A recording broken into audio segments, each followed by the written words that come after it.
The growing menace of so-called designer drugs centres on the southeast. Nearly 3/4 of all synthetic amphetamines seized last year were found on the North Kent coast in London and South Essex. The biggest haul, destined for the London market, was uncovered at Sheerness. More than 1 million tablets of ecstasy with a street value of £24 million hidden inside a settee imported from Holland. Overall, synthetic drug seizures rose by almost 500% last year. Seizures of ecstasy by a staggering 3,500%. In London alone, more than 66,000 tablets were uncovered, 12 times the number in 1990. Designer drugs, often taken at acid house parties and discos, are seen by some teenagers as soft and harmless, but they can be deadly.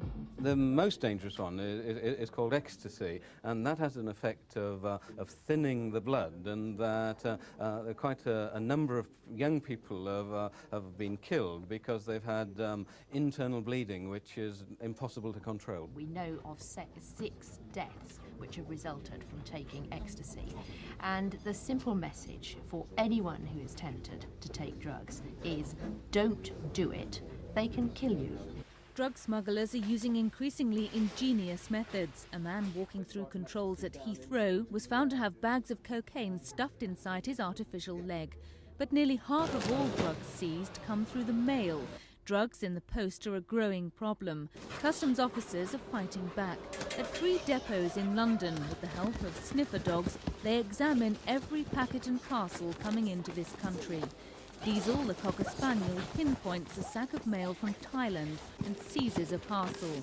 Inside, clothes and a chessboard packed with cocaine worth £10,000.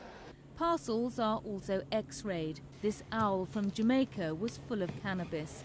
But with 2.25 million parcels handled at this depot alone, customs officers cannot cope.